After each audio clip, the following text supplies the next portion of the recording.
Hola, ¿qué tal? ¿Cómo estáis? Sed todos bienvenidos y bienvenidas a vuestra cápsula del tiempo.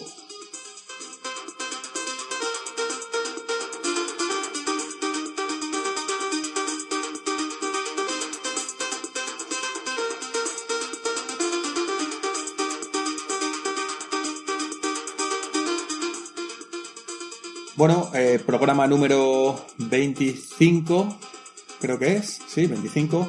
Y bueno, Ángeles, ¿qué tal?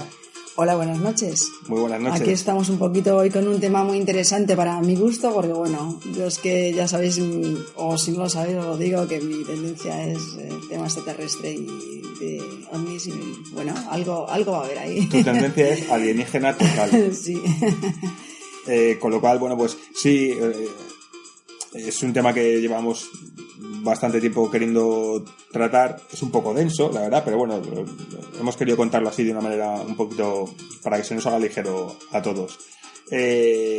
Nada, bueno, pues nuestras vías de contacto, pues las de siempre, nuestra cuenta de Twitter, @cápsulala, y nuestro correo electrónico, el podcast de la cápsula, @gmail.com.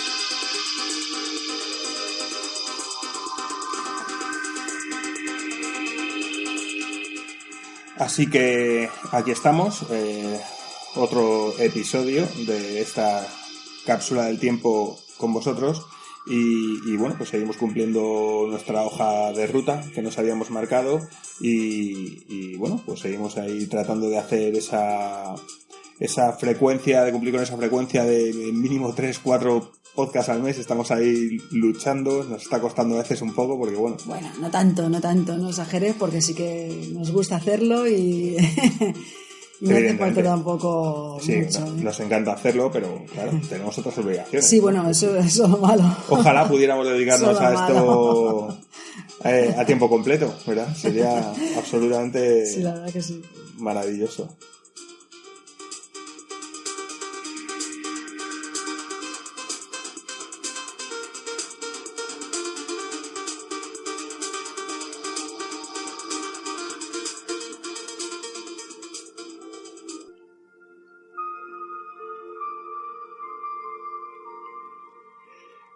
Bueno, llevábamos ya bastante tiempo, como os hemos dicho, queriendo hablar sobre este caso, ¿no? Que para nosotros pues es el caso más controvertido, yo diría que el caso más polémico y que más ha marcado la historia ufológica de España, no solo de España. Es decir, este caso ha trascendido a otras partes del mundo y es más, a día de hoy, a 18 de enero de 2020, pues podemos decir que es un caso que sigue vivo.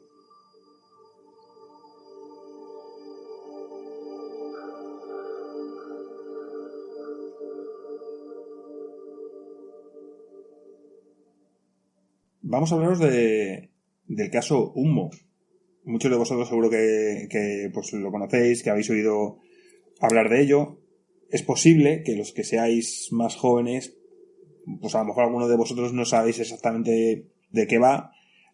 Así que estad muy atentos porque vamos a analizar detalles de este caso muy interesantes y que seguro que os van a sorprender. Claro, aquellos que lo conozcáis, pues a lo mejor seguramente algunos estéis diciendo, pero bueno, si es que eso fue una estafa y tal, y bueno, estafa o no, lo cierto es que se trata de una historia tan apasionante que si nos ponemos en ese contexto histórico, con los avances tecnológicos que existían entonces, en un país que ya prácticamente asomaba a su transición camino a la democracia, pues podríamos decir que casi en aquel momento se anhelaba incluso la ayuda de alguna mano amiga para que como sociedad nos guiara hacia ese cambio político y social que se estaba produciendo. Así que vamos a ponernos en ese contexto y vamos a viajar a partir de ahí para contaros todo lo que sucedió.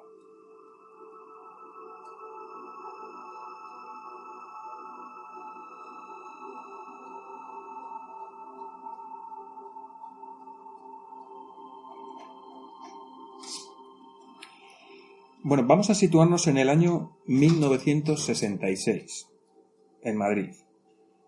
Fernando Sesma era un trabajador de correos, muy interesado en el tema ufológico, casi podríamos decir un investigador aficionado. Bueno, aficionado.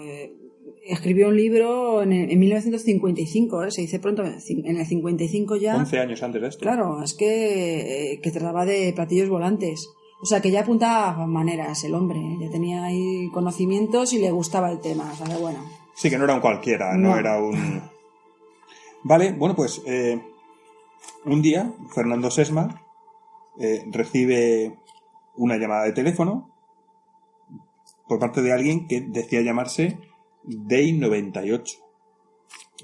Básicamente lo que le dice es que muy pronto va a comenzar a recibir informaciones muy importantes para la humanidad por parte de una civilización que proviene de un planeta llamado Ummo, con 2 M's, que es un planeta situado muy cerca de la estrella Wolf 424, que es una estrella que está situada en la constelación de Virgo, aproximadamente a unos 14,4 años luz de distancia.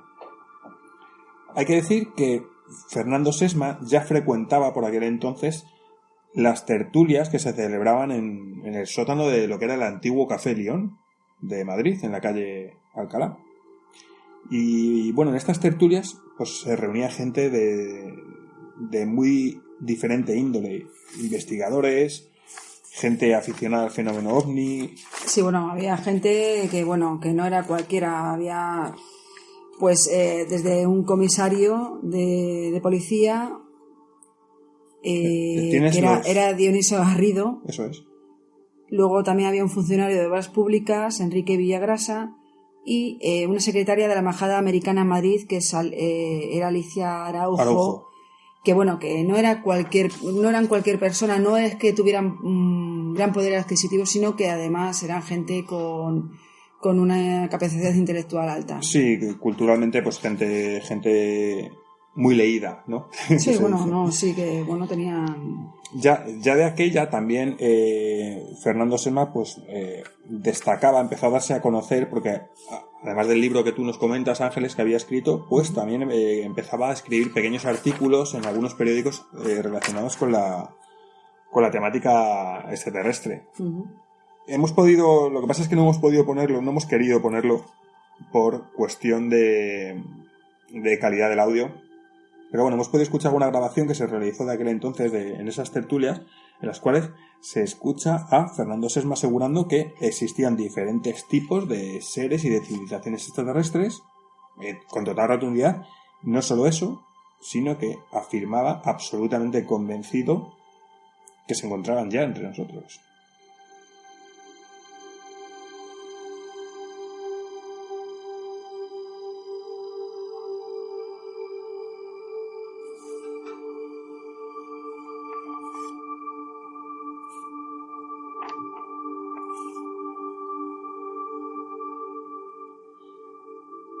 Y posteriormente, pues empiezan a recibir cartas.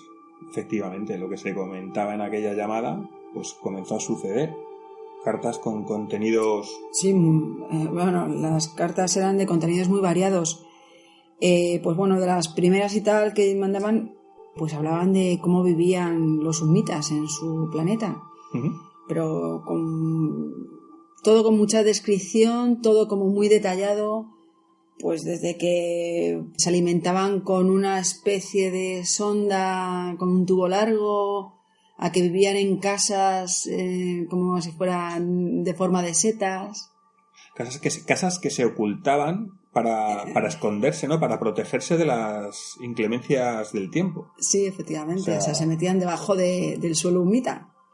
Bueno, pues eso también había otras que describían dónde y cuándo se iban a aparecer sus naves en la Tierra.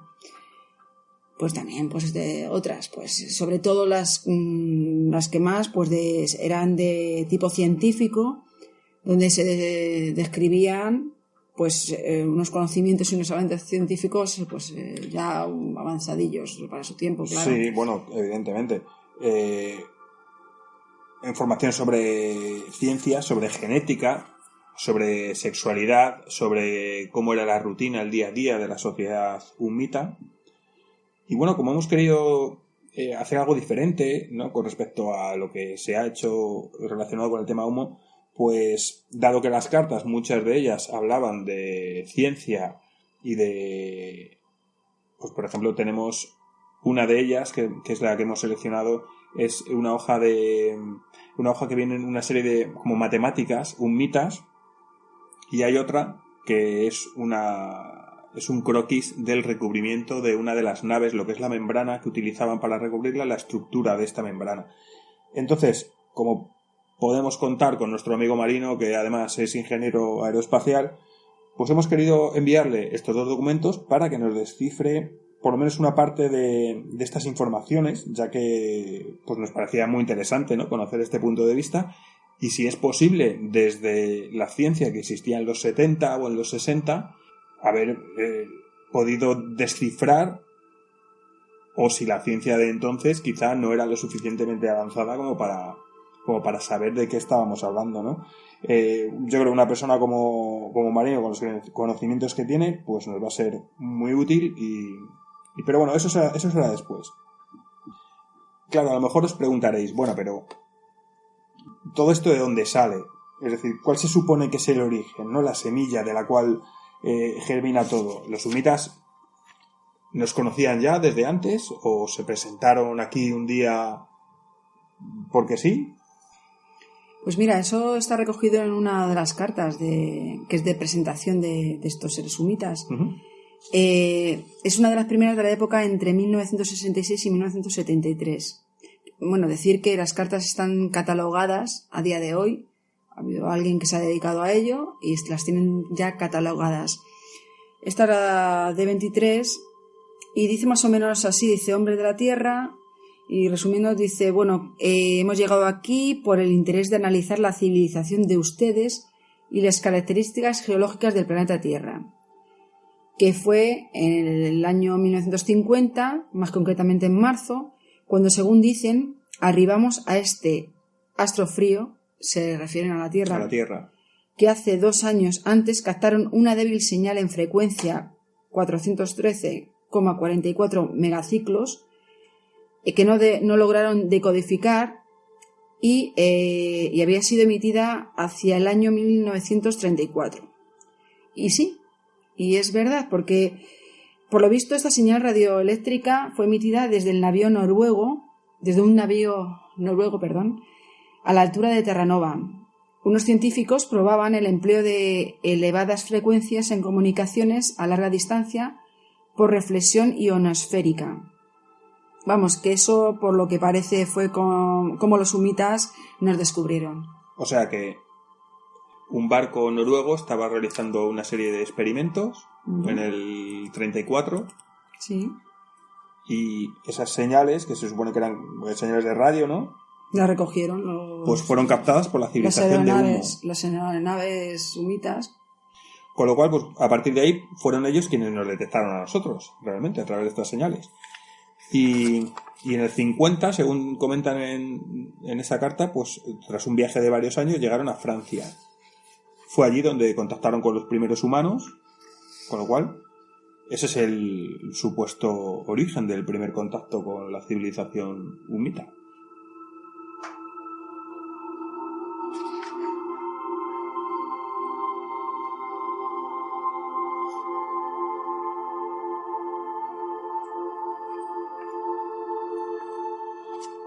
Pero bueno, vamos a volver al año 1966, un día 6 de febrero.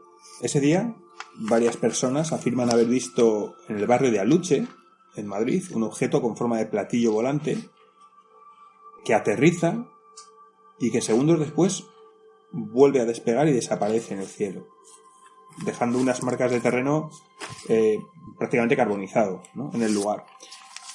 Claro, allí se concentran pues curiosos, periodistas, y esto aparece en portada de varios periódicos.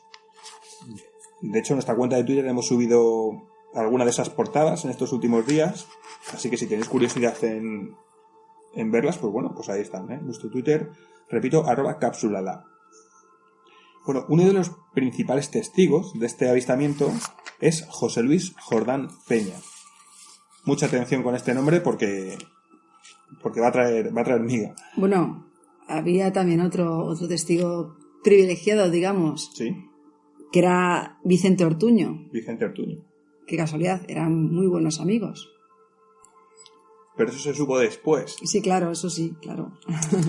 Bueno, manifestaron a la prensa que pudieron ver un objeto con forma de disco y un símbolo en su parte inferior, una especie de H, pero con sus dos lados como doblados hacia afuera. Curiosamente, esa misma H es el mismo símbolo que aparecía como firma en las cartas que se estaban recibiendo en diferentes lugares del país. Y esta firma era como una especie de huella dactilar con una H en el centro, así como de color morado, violeta. Entonces, vamos a ponernos en situación, ¿vale? Tertulias casi prácticamente secretas sobre el tema OVNI, misteriosas cartas con informaciones en muchos casos indescifrables, firmadas con extraños símbolos, platillos volantes en las portadas de los periódicos. Esos platillos mostraban esa misma marca que firmaban las cartas. Aquello empezaba a tomar un cariz muy serio, que deja ver que algo realmente grande estaba sucediendo en el planeta y pues, estaba sucediendo justo aquí. En España.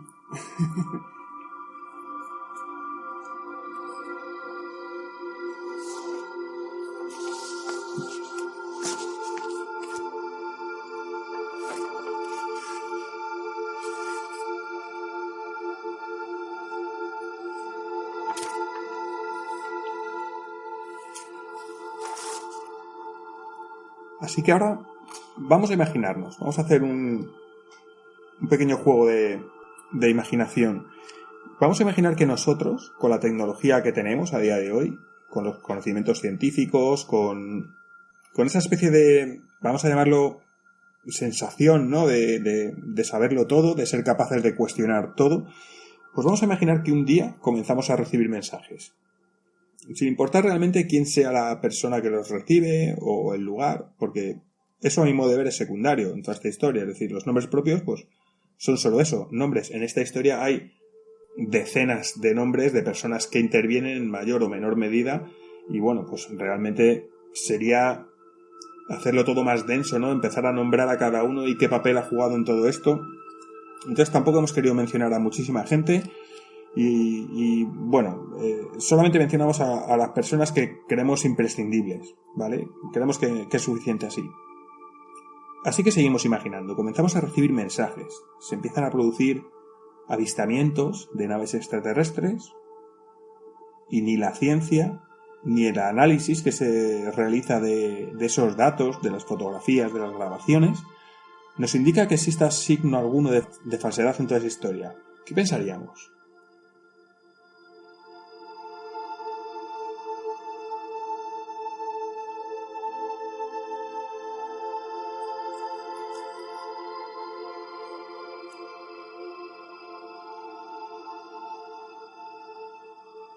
Ángeles, ¿tú qué pensarías? Pues es que yo me lo creería. Claro. Yo me lo creería en esa época, además que No, si una época un poco... si sucediera hoy. Ah, bueno, a día de Sí, si con los medios que tenemos hoy no somos capaces de darnos cuenta de que es falso y que no tenemos y que nuestra ciencia lo da por bueno o por lo menos no lo rebate, pues todos los que pensamos en el fenómeno OVNI, los que creemos que eso existe... Pero es que yo creo que está pasando ahora mismo. Está pasando ahora mismo, solo es que no existen datos oficiales. Bueno, sí existen datos oficiales también.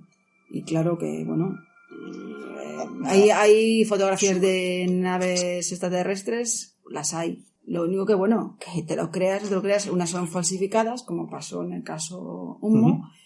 Otras, pues me quiero creer que son reales.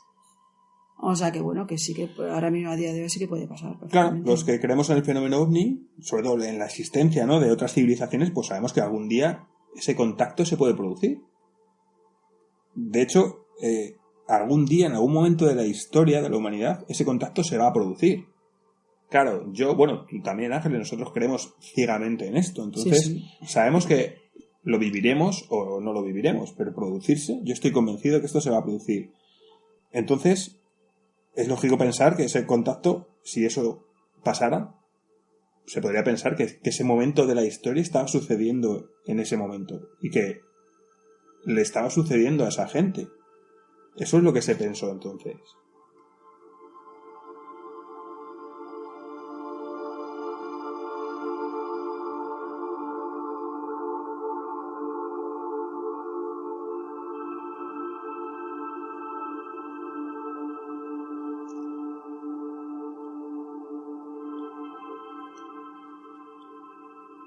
Bueno, a todo esto, las cartas siguen llegando a diferentes personas en diferentes puntos del país, y es en el mes de mayo de 1967 cuando ese grupo de tertulianos del Café León, que bueno, se les hacía llamar, o el lugar era la Ballena Alegre, ¿no? Se llamaba ese sótano. Los sótanos es que se llamaban así, la Ballena Alegre. La Ballena Alegre. Luego ya ahí había tertulias de diversos tipos, pues en una de ellas es la que encabezaba Fernando. Vale, lo digo por si, bueno, quien se quiera informar sobre el tema, si ve alguna referencia a la Ballena Alegre, que sepa que nos referimos a esto, a este sótano, a este lugar.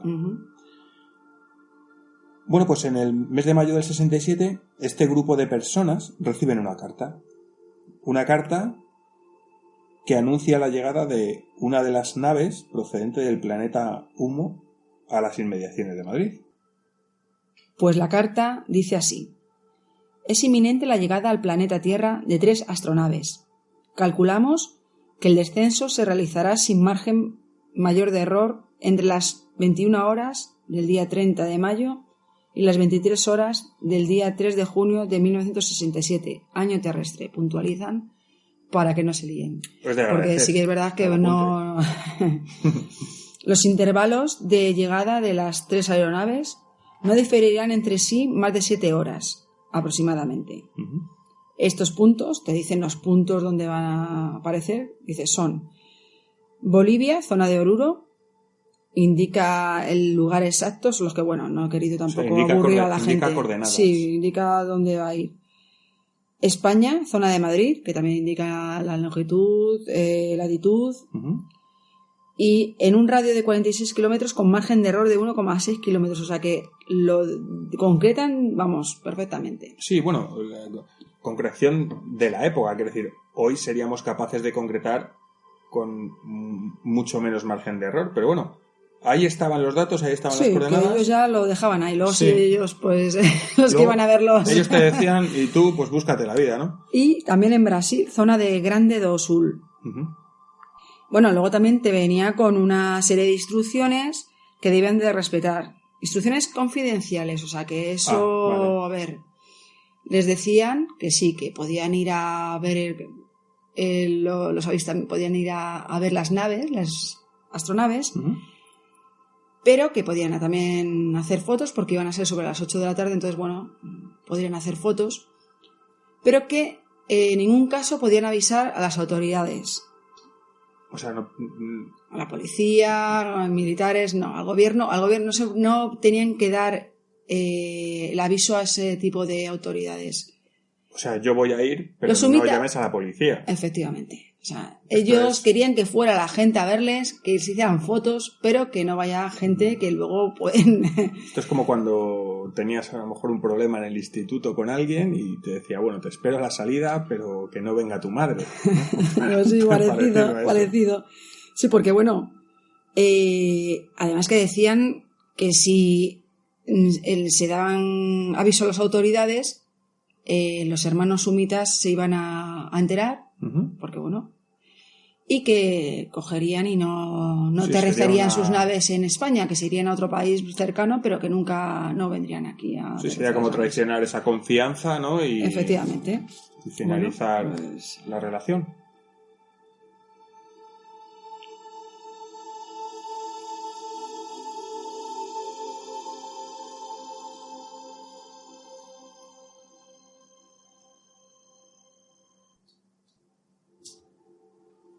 Y es en junio, pocos días después, cuando radios y periódicos de todo el país pues se hacen eco nuevamente de otro avistamiento esta vez en San José de Valderas, un barrio a las afueras de Madrid.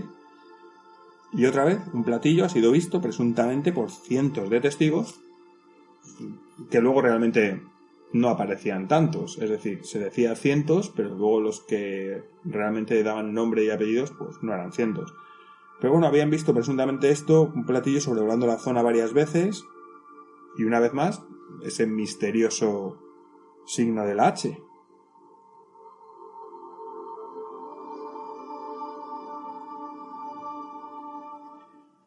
Un disco volador de unos 12 metros de diámetro que se deja ver en pleno día, a eso de las 8 de la tarde, y al día siguiente, pues como ya decimos, aparece en portada de varios periódicos con fotografías incluidas de un platillo volante en el cual se ve claramente el símbolo humita.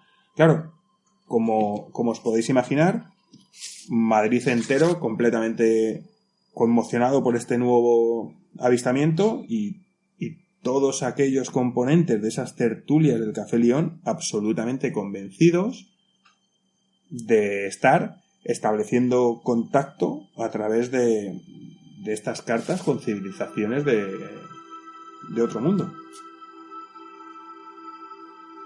Claro, por si esto fuera poco, pues días después de este avistamiento se dan a conocer las imágenes de un científico francés que aparentemente pues parecía estar buscando algo cerca de la zona del avistamiento.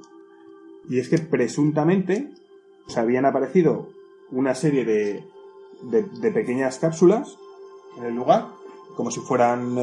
Sí, que el científico lo que quería es que la gente buscara esas cápsulas porque como que las habían, no sé, distribuido para que... No se sabe si son cápsulas que ese platillo había dejado allí o... Bueno, sí, se supone que sí, claro. Sí, claro, no, que lo había dejado, pero bueno, eran como de interés científico, sí, claro. Bueno, y de tanto interés que se hizo incluso un llamamiento para que aquellas personas que hubieran encontrado alguna de estas cápsulas, pues se las entregara a esta persona, a este científico, a cambio de una recompensa económica. Eran como una especie de tubitos metálicos, en cuyo interior había una pieza de color verde que tenía esa famosa H, ese símbolo humita. Y claro, pues cientos de personas en la calle buscando las cápsulas. Es que ofrecían 18.000 pesetas, de las antiguas pesetas, que en esos momentos era mucho dinero.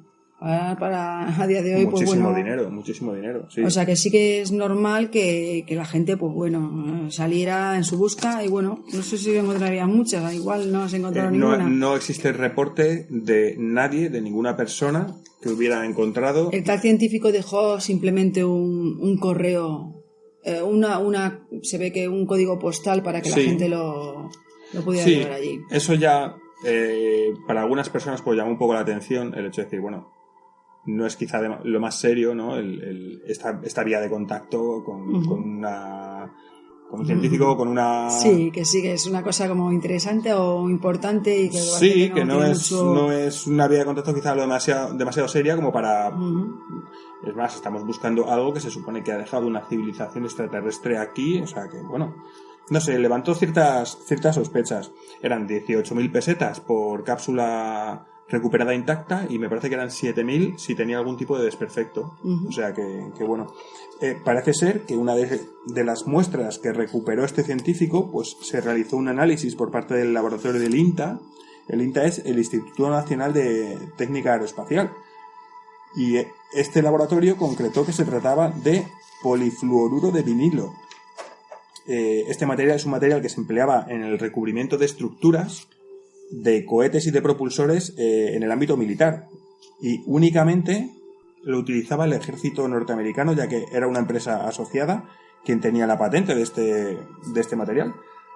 Así que ya a partir de aquí también es verdad que hay ciertas personas que empezaron un poco a desconfiar, ¿vale? Sobre esto, es decir, bueno, es un material, sí, es cierto que solo existe en Estados Unidos, pero es un material que existe en la Tierra, es decir, que no es tecnología realmente muy novedosa. Aunque no sepamos que existía en esos momentos, o sea, que existía. Ya no eso, sino el hecho de que quien haya, porque también hay muchas dudas sobre si este científico existió o no, luego hablaremos sobre esto, y sobre todo si esas muestras existieron o no. En cualquier caso, Si existieron y este hombre las envió a ser analizadas y resultó ser un material que ya teníamos aquí, pues bueno, digamos que generó cierto escepticismo. Sobre las fotografías que se realizaron a los platillos, pues se llevaron también a analizar por parte de la Jefatura de Investigación y de Criminalística de la Guardia Civil con resultado positivo, es decir, que las daban por buenas. Decían que esas fotos que eran buenas, que no habían sido retocadas.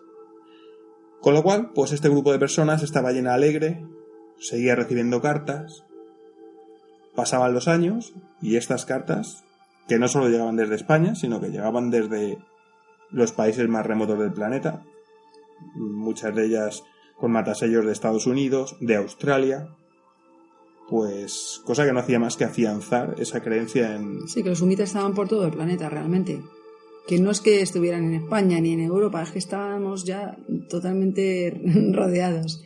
Efectivamente. Bueno, pues es que ahí queda, que da mucho que pensar para bien y para mal, o sea, puede ser que sea verdad. Aquello, en ese momento, era la verdad.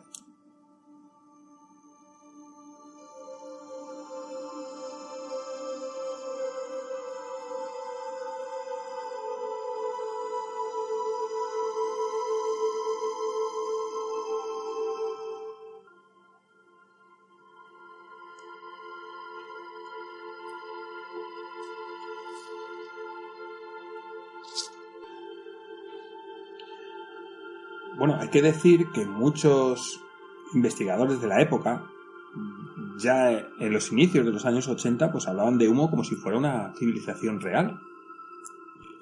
Humo estaba entre nosotros y era así. No solo mandaban cartas, algunos de los componentes de esa ballena alegre recibieron incluso llamadas de teléfono. Bueno, no solo eso, algunas emisoras de radio también recibieron esas llamadas y hemos podido recuperar el audio de alguna de esas llamadas en la que se escucha incluso la voz de los sumitas. Uh-huh. Es muy interesante. Es verdad que el audio no se escucha con muchísima claridad, hay que estar bastante atento, pero bueno, pues si os parece... Sí, merece la pena escucharlo. Yo creo que merece la pena porque uh-huh. Bueno, así que venga, vamos a escucharlo. Me ha dicho usted últimamente que no formule, desde luego yo les voy a transmitir los saludos a todos los hermanos que estamos aquí reunidos, efectivamente. Pero ¿me ha dicho usted alguna cosa más? No formulen. Perdón, no formulen, no entiendo la palabra siguiente. No formulen preguntas. A sus hermanos. ¿Sí? Reunidos.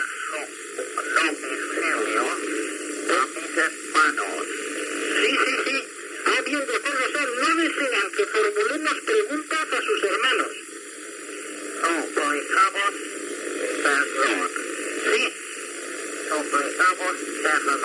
Sí. Sí, solicitan perdón.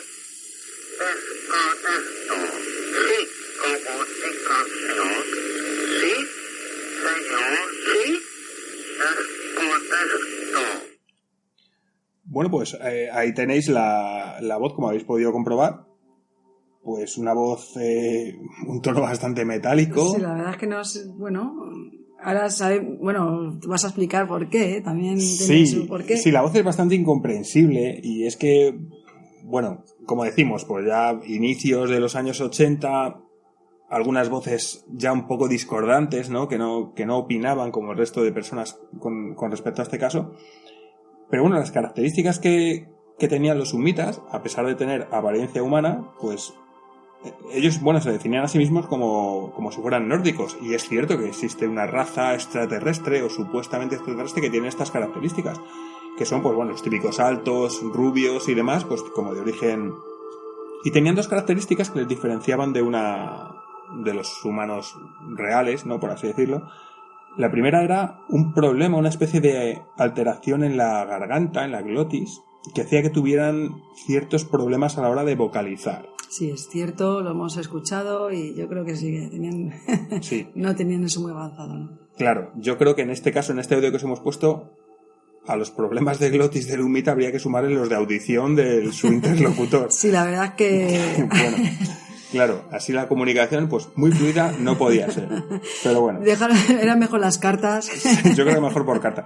Pero bueno, por carta tenían otro problema. Y es que también tenían una especie de hipersensibilidad en las yemas de los dedos. Es decir, de hecho, tuvieron incluso que contratar a personas aquí en la Tierra para que les mecanografiaran esas cartas. Bueno. Porque ellos, debido a que tenían los dedos muy sensibles, pues... No pueden hacerlo, claro. No pueden teclear. Efectivamente, ellos no podían teclear y contrataban a personas que supuestamente pues eran quien lo hacían. Uh-huh. Que podían haber también contratado pues algún traductor o algo, no sé, en aras de una mejor comunicación, pero bueno, así es. No, es que eso tiene mucha amiga, porque ellos también en otras cartas, según Fernando Sesma, sí, pues decía que, bueno, envidiaban a los humanos también, envidiaban a los humanos porque teníamos la característica de poder, pues eso, crear música, de tener sentimientos que ellos no podían tener, sobre todo eso, pues eso, crear música, crear lo que es sí, pues tener el teatro, esa creativa o de... Sí, la pintura, todo eso, hay alguna carta que también lo y en su especifica planeta como... no podían hacer eso. Claro, ellos no llegan ahí, no tienen esa percepción. Están más avanzados en otras características, pero en esas no, más científicos, o más en plan científico. No conocía ese dato. Interesante, en cualquier caso. Uh-huh. Bueno, todo esto, pues, los años seguían pasando, año ya 85, 86, 87, y ya, claro, la hornada de antiguos investigadores, pues, como es cosa lógica y natural, pues iba dejando paso a la gente nueva, a esos investigadores más jóvenes que iban apareciendo y que comenzaban a mostrar ciertas dudas, ¿no? Sobre sí, hay cositas que crean dudas, hay muchas cosas que crean dudas. Y bueno, vamos a un poco destriparlas después. Bueno, vamos a hablar de esas cositas, curiosidades que han creado, claro, las dudas de claro, los siguientes periodistas y personas que se han empapado del tema. Porque es cierto que, al igual que era muy difícil demostrar que los documentos eran falsos, pues también era muy difícil demostrar que eran auténticos. Es decir, bueno, sí, vale, que no pueda demostrar que es falso no quiere decir que sea auténtico ya per se, ¿no? Uh-huh. Con lo cual, pues se comenzó a investigar, ¿no? Es decir, bueno, esto tiene ahí algunas cosas. De hecho, ahora os pondremos alguna grabación que se hizo en La Ballena Alegre de Fernando Sesma leyendo alguna de las cartas y, bueno, un tanto surrealista, ¿no? Porque, bueno, mezcla conceptos de cocina con fauna de humo y es bastante surrealista. Para mí tiene un toque un tanto cómico. Hemos cogido un poco así el tono cómico. Hay al final es cuando nos... Pero bueno, es largo y no hemos querido poner todo, claro, efectivamente. Bueno, ahora ponemos un poquito para que lo escuchéis. Hemos seleccionado hoy un trocito. Si alguno o alguna sois aficionados a la cocina, pues yo creo que os puede venir bien, ¿vale? Porque se trata un poco, entre otras cosas, pues comenta cómo hacer albóndigas en humo. No destripes el contenido, Carlos. Vale. Bueno, pues se llegaron, en ese momento pues empezaron a hacer, claro, dijeron, bueno, ¿cómo han hecho esto? Pues vamos a intentar hacer una recreación de las fotos del platillo volante que apareció en San José de Valderas. Y se hizo, pues, sin mayor problema. Se utilizó una caña de pescar, una maqueta, y eso, pues bueno, en parte evidenciaba la aparente facilidad con la que se había realizado ese engaño, ¿no? Hay que decir que con respecto... Supuesto, vamos a decir supuesto. A mí me gusta hablar así porque nunca se sabe. Todo supuesto, porque es cierto que a día de hoy hay todavía personas que dicen que no todo fue por falso. Eso, que yo creo que hay algo de verdad siempre hay en las cosas. Claro, y con respecto a esa foto, pues también anteriormente hubo personas que manifestaron que esos negativos originales se habían cortado para volverlos a unir después. Y de esa forma, pues hacerlo más fácilmente, porque según comentabas tú, se veía... Sí, que se veían claramente, pues se veía la mano, claro, que sujetaba la caña de pescar, el hilo también se veía.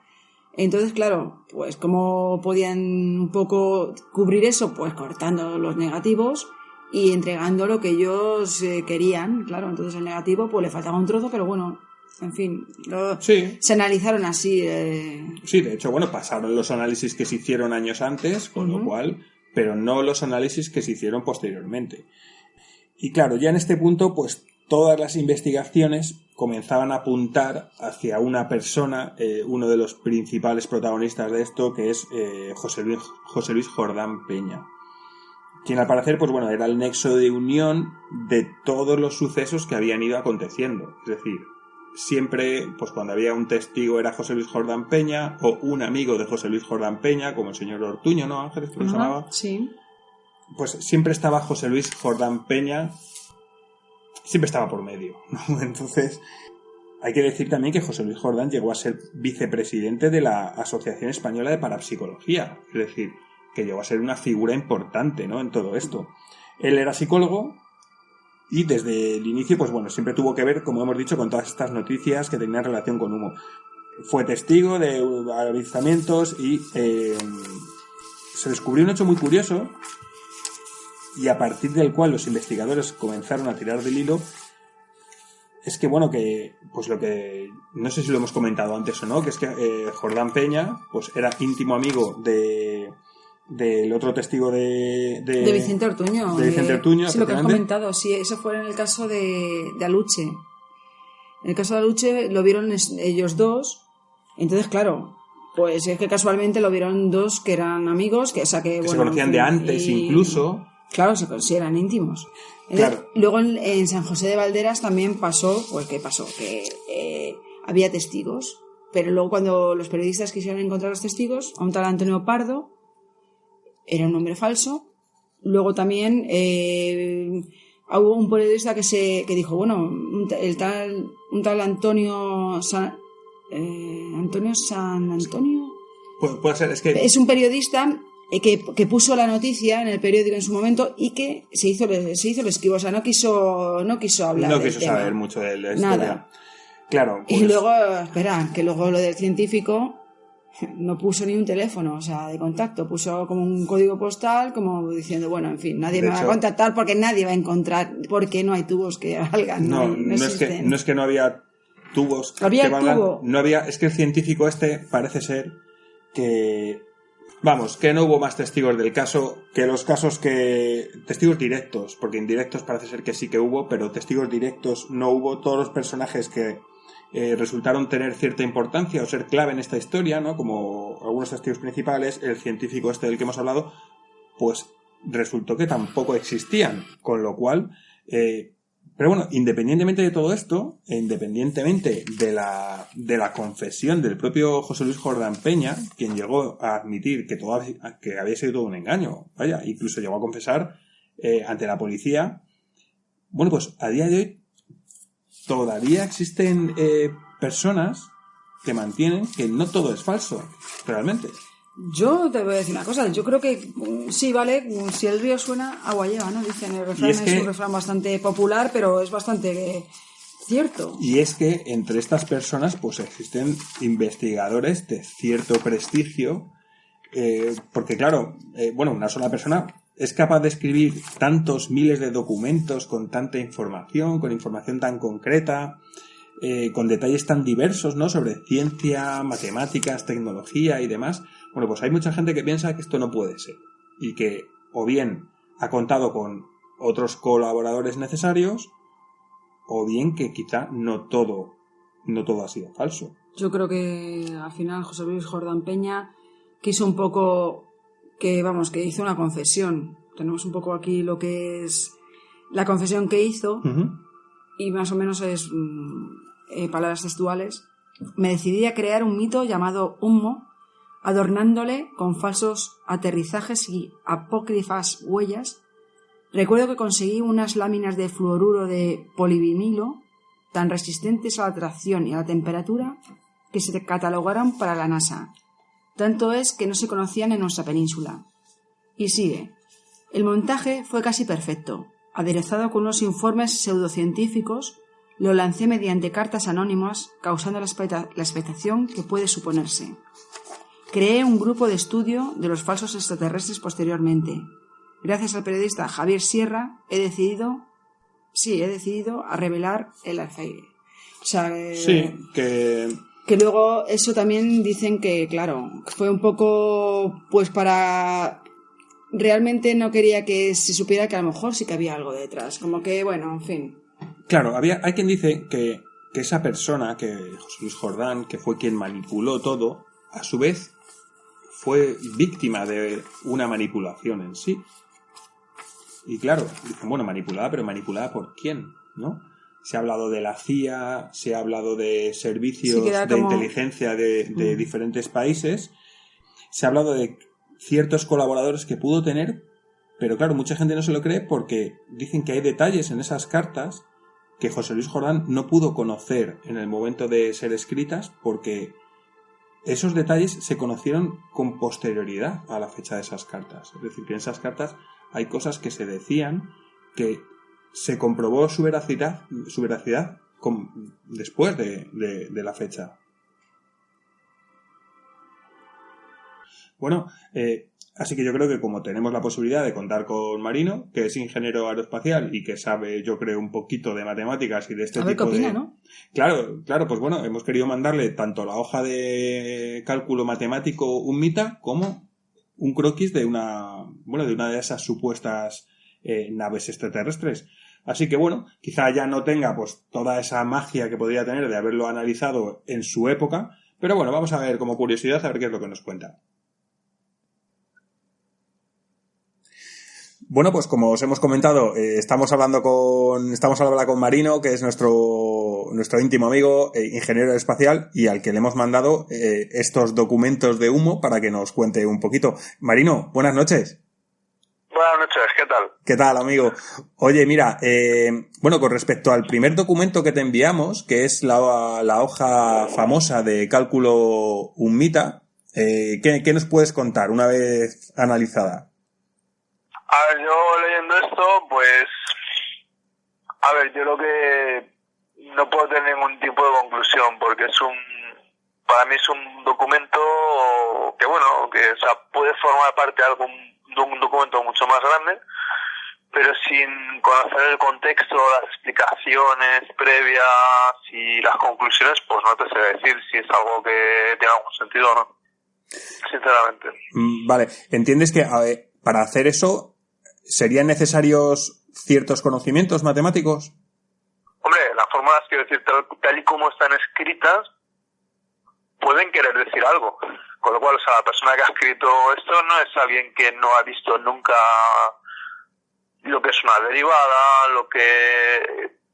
cómo expresar el cálculo, cómo expresar, pues, las matemáticas. O sea, se ve que quien ha escrito eso, algo de matemáticas ha visto en su vida, en algún momento. Lo que no sé si mucho o poco, o si lo que escribe es correcto o no es correcto, porque ya te digo, me falta el contexto. Vale, o sea que podría ser que esta fórmula o esta hoja que le pudiera faltar un principio y un final, es decir, que podría ser que existieran otros documentos y que sea este el único al que se ha tenido acceso. O eso, o este documento no quiere decir nada. Vale.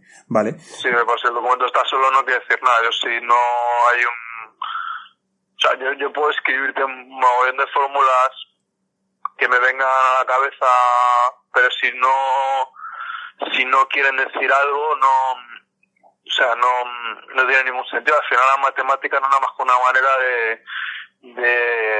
de transferir la realidad, que es muy compleja, simplificarla y explicarla mediante una metodología.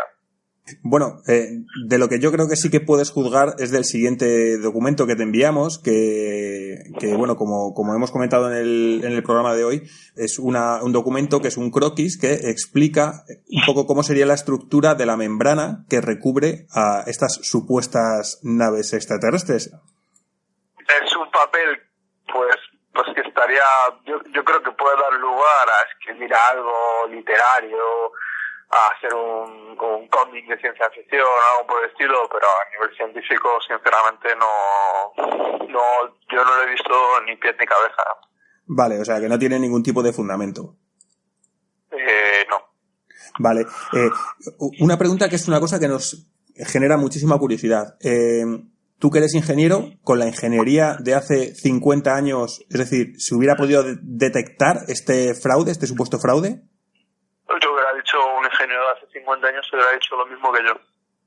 Vale. Porque, o sea, realmente la ingeniería, como, digamos, hoy en día se trabaja con conceptos diferentes, la tecnología está mucho más avanzada, pero lo que es en sí un ingeniero se forma de manera muy similar. No, a mí, tal cual me han formado hace 15 años, pues es más o menos la misma manera que se formaba un ingeniero hace 60 años. O sea, tenemos pues una base, un fundamento matemático, de física, de percepción del mundo, de las ciencias que puedan impactar el área que nosotros queremos tratar. Y bueno, ya todo eso es añade un poco de economía, eso es lo que es un ingeniero. Con lo cual, esto era igual hace ya muchos años. O sea, que un señor ingeniero que hubiera leído esto hace 60 años, pues hubiera hecho lo mismo que yo. O sea, que la ingeniería es una forma de pensar, básicamente. Sí, por supuesto, es una manera de cuadricular las mentes. Vale. Pues, Marino, muchísimas gracias. La verdad es que siempre que podemos recurrir a ti lo hacemos, porque sí que es verdad que nos arrojan mucha luz sobre todas las dudas que nos surgen. Así que nada, darte las gracias y un abrazo muy fuerte. Nos escuchamos en otros próximos programas. Bueno, pues igualmente un abrazo muy fuerte a vosotros y bueno, a ver si hablamos pronto.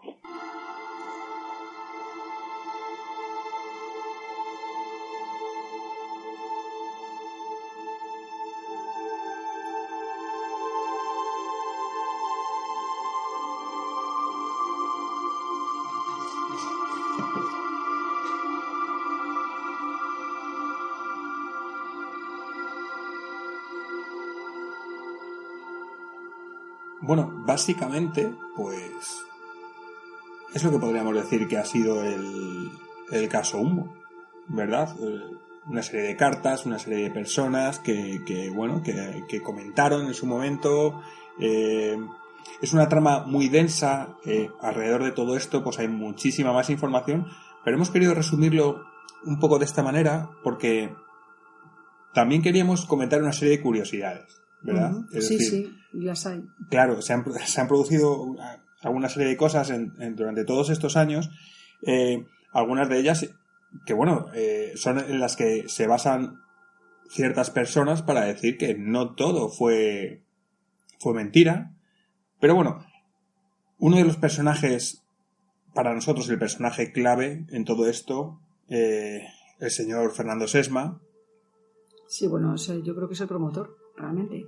Luego apoyado también por Jordán, pero vamos, que fue el inicio, la raíz fue él.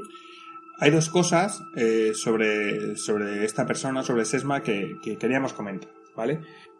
La primera de ellas, una se trata de un caso que es anterior incluso al inicio de Humo, que ahora os comentaremos, y otra, porque nos parece muy curioso que él no solo tuvo contacto con los sumitas, sino que también él comentó haber tenido contacto anteriormente.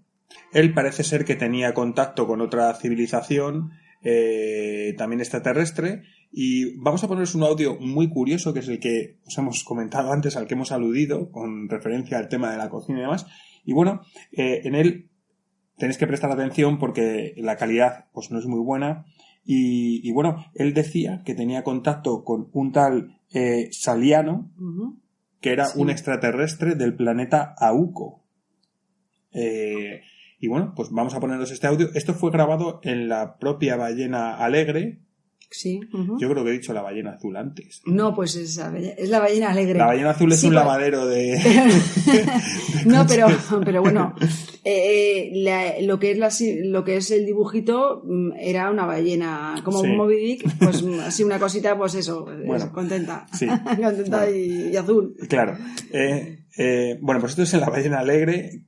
Creemos que esto es del año 1968, así que vamos a escucharlo. No tiene desperdicio porque yo creo que quien haya escuchado esto a la hora de investigar el caso Humo, pues se hace una idea un poco de lo que era la mente de esta persona. Venga, lo escuchamos. Sintonizad vuestros cerebros con el triángulo cósmico. Os habla Nicanor, habitante del planeta Auco. Hoy voy a narraros algunos aspectos de la vida en el planeta Auco. Escuchad. En nuestro planeta no hay lagartijas, pero existe un animal híbrido de salamandra y pollo, que es vivíparo y se alimenta con canela y vainilla. Me dice para guardar silencio después, porque no, yo tengo que ir. Mis complanetarios aprecian mucho su carne, que después de desprovista de su piel verdosa con escamas y plumas, es molturada en un aparato parecido a las batidoras terrestres y se sirve helado tras despojarlo de huesos y cerebro en un vaso de arcilla con una aceituna. Con una aceituna.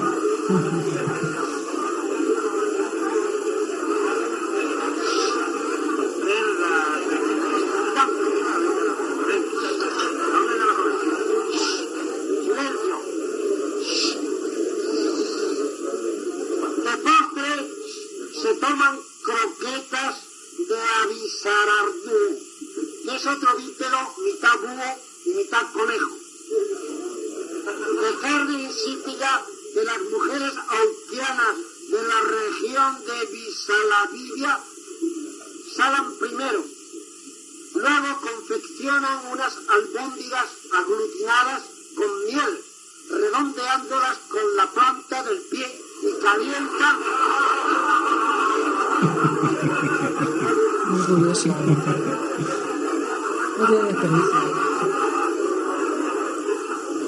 Luego confeccionan unas albóndigas aglutinadas con miel, redondeándolas con la planta del pie y calientan en las axilas.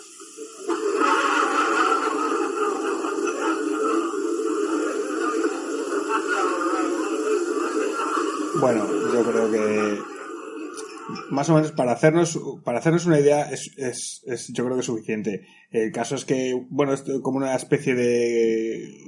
Hay que decir que este audio sí que lo ha proporcionado Gemma Lozano en un podcast que tiene. Entonces, bueno, siempre hay que decirlo porque, bueno... Sí, este audio lo hemos sacado de iVoox, de un podcast de Gemma Lozano y bueno, pues... Te lo agradecemos, pues la verdad es que está muy claro y muy bien. Lo hemos sacado de ahí. La verdad es que además que nos ha venido muy bien porque buscábamos justo algo como esto, algo que nos pudiera dar una idea de lo que era esta persona, ¿no? Y de cómo, pues bueno... Muy fantasiosa porque, bueno, la verdad es que esos detalles tan... Bueno, que era un poco el club de la comedia, ¿no? Del 68. De hecho, la gente se parte. O sea, la gente... Claro, sí, la gente que está allí, pues hombre, pues la verdad es que no... Pues como nosotros ahora, nos parece un poco raro. Sí, bueno, nosotros ahora nos podemos un poco también reír porque tenemos la perspectiva de lo que es el tiempo, pero bueno, es cierto que esta persona ya tenía esos yo lo voy a llamar delirios de contacto con otras civilizaciones que puede que incluso hasta él mismo se creyera. Sí, eso seguro, seguro. Porque luego siguió con el caso Humo y bueno, yo creo que ya... Sí, pues el caso Humo se ve que tuvo más tirón que el caso Auco, que fue del que estaba hablando en esto que acabamos de escuchar y bueno, pues tiró por ahí. Pero es verdad que al respecto de Fernando Sesma, pues ya teníamos un precedente bastante chungo, ¿verdad? Bastante con respecto a unos crímenes que se produjeron en una calle muy cerca de donde él vivía. Vamos a ver, es el famoso crimen del sastre. Eso fue muy famoso en Madrid, sí. En el Madrid en el 62 fue. Uh-huh. Y bueno, pues eso, como titular de los periódicos de la época ponían: un demente mató a su esposa y a sus 5 hijos y se suicida. Bueno, pues esto tuvo relación con efectivamente. Pensaréis, pues bueno, ¿y qué esto cómo puede ser? Pues es que, a ver, Sesma luego se supo que empieza a recibir una serie de notas anónimos relacionados con mensajes no muy claros, pero eran como sangrientos. Cosas muy disparatadas de sangre, separa cabeza del cuerpo, sí, todo en como cabeza, muy, todo así como muy sórdido. Cosas muy chungas. llegó a llevar estos mensajes a la prensa, además que diciendo que eran de seres extraterrestres. Estas notas venían firmadas y con un remitente. O sea, él decía que era de extraterrestres, pero venían con un remitente y el remitente estaba en la calle Luna 16. Uh-huh. Meses después, Sesma relacionó los mensajes que recibió con lo que pasaría en la calle Antonio Grillo, en el número 3, Uh-huh. que hemos comentado. Sí. Pues bueno, más o menos, ¿qué pasó? El 1 de mayo fue de 1962, en la calle Grillo, número 3, el sastre José María Ruiz asesinó a su mujer primero, golpeándola con un martillo, y después con un cuchillo jamonero degolló a sus 5 hijos. La más pequeña era de pocos meses de edad. Y luego se suicidó. Pero parece ser que incluso salió al balcón o Sí. a la terraza de lo que es la vivienda con varios de los hijos muertos. Sí, con el más y pequeño. comentando como en plan... Como que lo que tenía que hacerlo. He hecho lo que me han mandado, sí, algo así, ¿verdad? Como que no quería que otras personas tuvieran que pasar por esto. O sea, una serie de locuras. Sí, bueno, pues un crimen propio de alguien enajenado mentalmente, pero que... Pero estamos hablando de un hombre que es que no tenía ningún problema económico. Ni familiar, o sea, no se conocía nada, ningún problema ni familiar ni económico. Uh-huh. Pero sí que es verdad que empezó a tener un comportamiento extraño cuando fue recibiendo Sesma las supuestas cartas humitas. ¿Influido estaba el sastre para cometer esa locura? ¿Con el tema humita? Pues a lo mejor sí, ¿eh? Hombre, mi opinión personal acerca de esto es que esta persona, este hombre, este sastre, era un enfermo mental, hizo lo que hizo. Mi opinión personal, yo no lo sé tampoco, pero bueno, yo creo que hizo lo que hizo. Y el señor Sesma, pues bueno, siempre ha estado un poco ahí al tanto de los acontecimientos. Es decir, Hombre, él mismo ha relacionado ciertas cosas, entonces bueno. Un momento, sí que es verdad, como he dicho, que Sesma recibió una serie de notas con mensajes sórdidos que venían de la calle Luna 16. Sí. Entonces, claro, pensarás, pues no coinciden las direcciones. Si el crimen se cometió en la calle Grillo, Antonio Grillo 3, sí. ¿Cómo puede ser? Es que realmente el taller del sastre lo tenía en eso, en la calle Luna 16. Uh-huh. Hombre, es una casualidad. Entonces, claro, sí. Sesma ahí dice que nunca se sintió culpable o no quiso pensar que él tenía realmente que algo que podía haber sucedido algo ya. Entonces, bueno, como él no se sintió culpable, él esas notas como que no las quería atribuir a que tuvieran relación con el caso del sastre. Pero bueno, él cogió y las rompió. Eso es lo que cuenta, que las rompió y las tiró por el desagüe. Pero luego, ¿qué pasa? Él no quiso hacerse parte de esto, ¿no? Claro, como que no era relacionado, pero claro, relacionado, qué casualidad, que era el taller del sastre. Perdón, se supone que él recibía estos anónimos como anunciando un poco lo que se supone que podría llegar a pasar en este sitio. Sí, como que iba a pasar algo raro. Pero claro, se supone que los humitas, según él, todo esto según Fernando Sesma, se supone que los humitas trataban a él de advertirle sobre este crimen que se iba a producir en esta dirección y él, cuando hablamos de sentirse culpable o no, hablamos de que él quizá no supo interpretar para evitarlo a tiempo, ¿no? Claro, podía haberse un poco como implicado en el caso, pero bueno, el caso es que él no relacionó y no quiso hacerlo. Eso sí, fue con esas notas a la prensa y las divulgó como si fueran de extraterrestres. El caso es que luego también cuenta que las destruyó, las rompió, las tiró por el desagüe y que un día fue a su casa, que tiene una casa en el campo, y que se las encontró allí totalmente reconstruidas. Las mismas notas.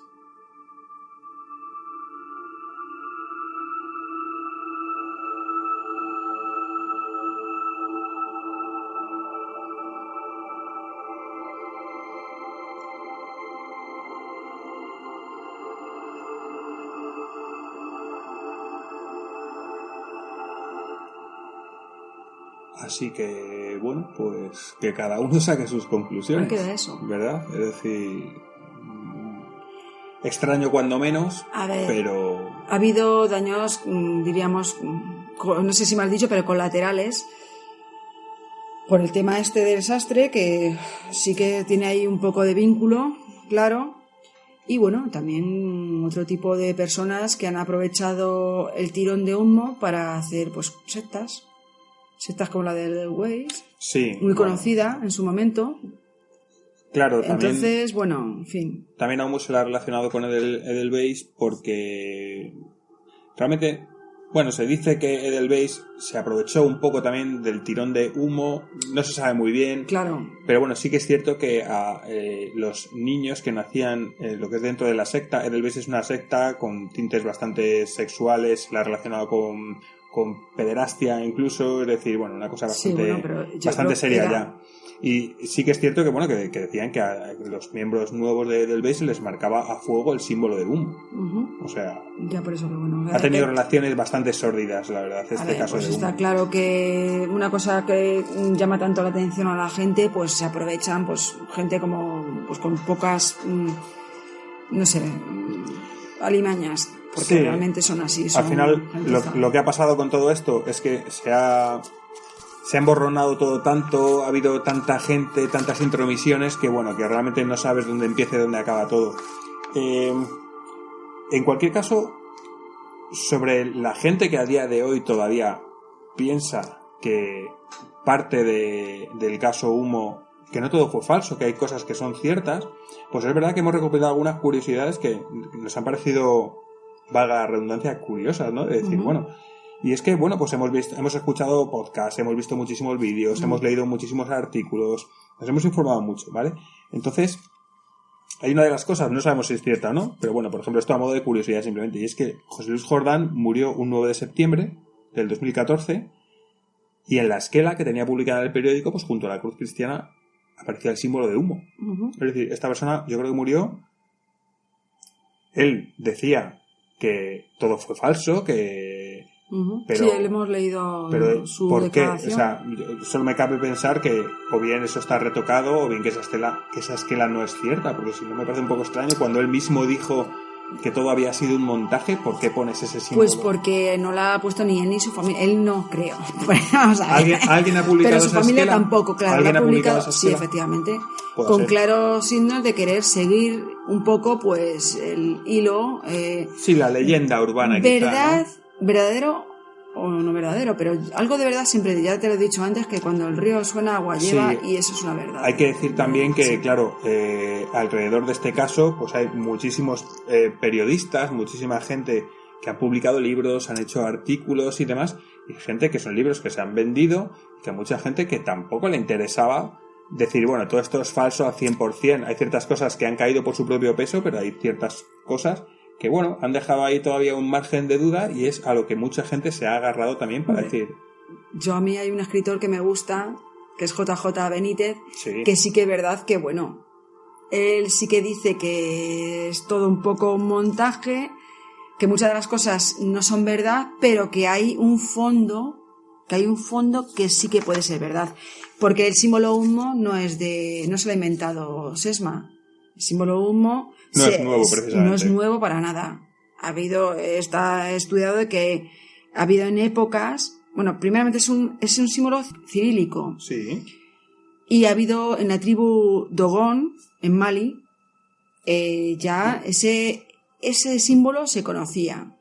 Ese símbolo se conocía de haberlo visto ya sus antepasados. Las tribus ya sabemos que se basan mucho en el dicho, en lo que te cuentan los abuelos, los bisabuelos. Y en creencias, en vivencias, en dioses. Claro, también, claro. Es decir, no se sabe tampoco dónde surgió ese símbolo pero exactamente.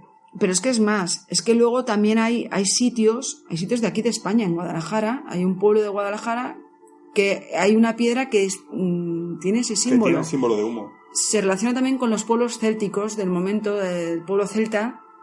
O sea que vamos a ver. Aquí a lo mejor hay invenciones, hay un poco, se ha querido inventar para hacer un poco de historia y no sé si han ganado dinero o no, pero... Yo recuerdo, fíjate, esto ya a modo un poco anecdótico, y es verdad que yo recuerdo, yo siendo pequeño, por la mañana para ir al colegio tener la televisión puesta y en las noticias pues salir alguna noticia de algún platillo y en ese platillo tener el símbolo de humo. Claro, coincidió cuando yo era pequeño, pues cuando estaba pasando todo esto, con lo cual es posible que incluso saliera en algún telediario, no a lo mejor de que estuviera pasando quizá, pero bueno, yo recuerdo ver eso, y es verdad que antes era bastante más frecuente ver en las noticias algo relacionado con algún avistamiento. Ahora ya ningún canal da crédito a esas cosas, pero antes era ciertamente frecuente.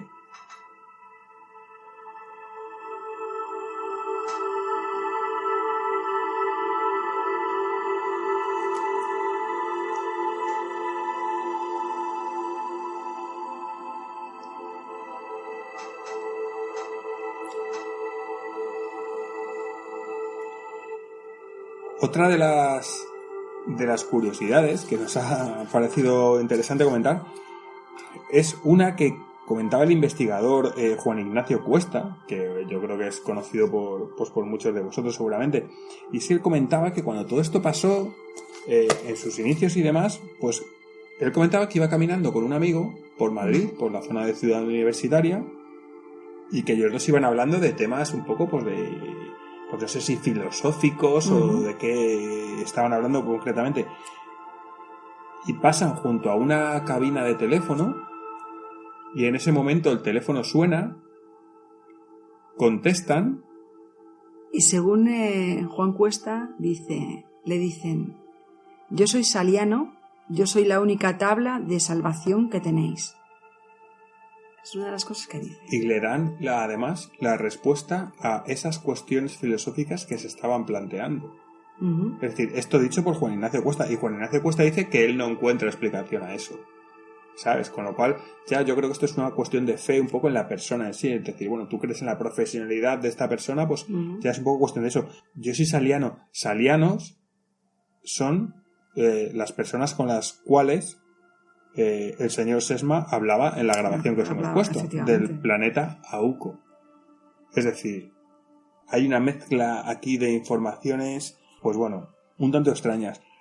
Hay otra curiosidad que os queríamos comentar, y es que, bueno, según una de las cartas que llegaron de Humo, pues hablaban sobre un concepto que todavía no se conocía en España en aquella época, que era la fotografía tridimensional. Un dato curioso, ese me ha gustado. Claro. Y decían que, bueno, que pronto que la fotografía tridimensional pues sería una cosa que nosotros conoceríamos y demás, y cuando se leyó esa carta, bueno, pues nadie sabía a qué se refería o qué podría ser aquello. Bueno, pues curiosamente después, unos meses, un año después aproximadamente, en el año 1979, Kodak, la empresa de fotografía Kodak, archiconocida, patenta el primer sistema de fotografía tridimensional.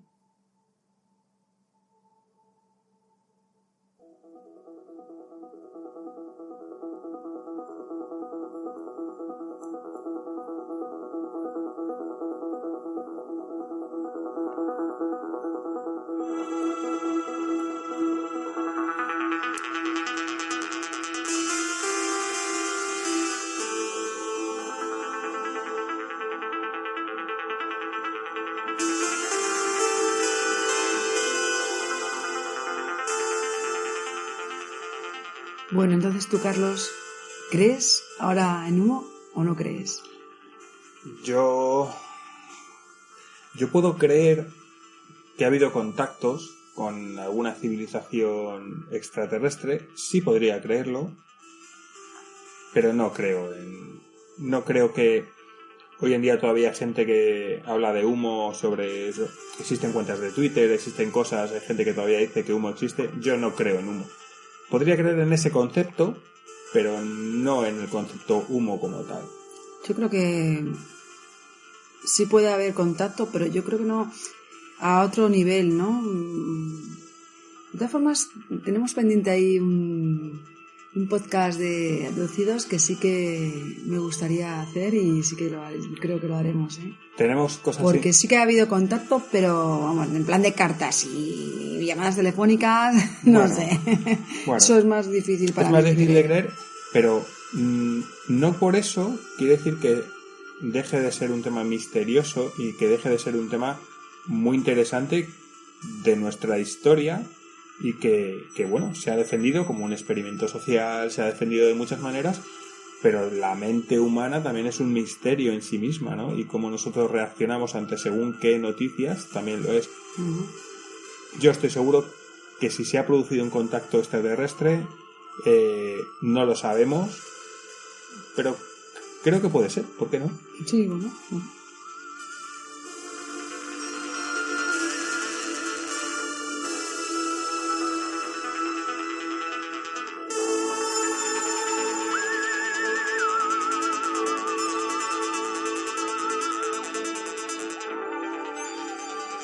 Así que si alguien desde el planeta Humo o cualquier otro planeta nos estáis escuchando, pues estaríamos encantados de recibir un correo. Sí, un correo. Ahora yo creo que se transmitirán correos, ¿no? Ahora yo creo que es un poco más... Esperemos que se hayan mejorado de su dolencia de las yemas de los dedos y puedan escribir. No, bueno, nos hemos dejado un poco en el tintero de que posteriormente mandaban postales. Sí. O sea que ahí no hemos querido un poco alargar, no queríamos alargar mucho el tema. Y que también. Cuando pusimos en Twitter el hashtag Humo, automáticamente una cuenta nos dio un me gusta. No pasó ni medio segundo, esto es real, ¿eh? O sea, y con esa cuenta de Humo tenemos amigos en Twitter en común. Es decir, nunca se sabe quién nos está escuchando.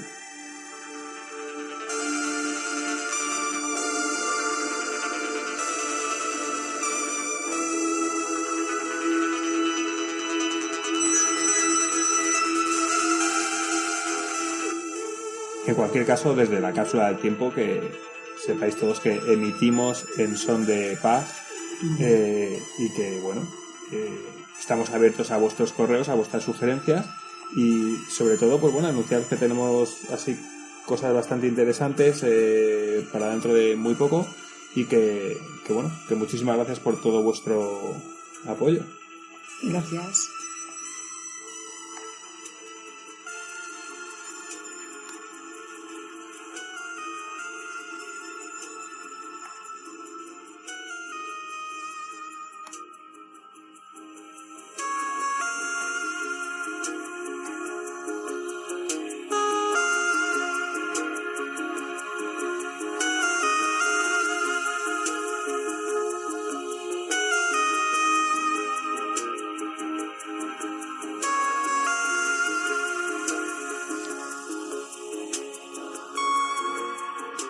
Así que bueno, pues como siempre, nuestras vías de contacto para todos los valientes y las valientes que hayáis llegado hasta este punto, @cápsulala, nuestra cuenta de Twitter, y nuestra dirección de correo electrónico, el podcast de la cápsula, @gmail.com. Muchísimas gracias por todo el apoyo que estamos recibiendo y bueno, pues que muy pronto vamos a volver a estar con vosotros. Ya tenemos nuestros podcasts programados y... Gracias y bueno, pues eso, que seguiremos aquí en contacto seguro y que, bueno, queráis o no queráis. Nos gustará que estéis ahí, desde luego. Que nada, nos escuchamos muy pronto y gracias por acompañarnos en este viaje. Un gracias. saludo.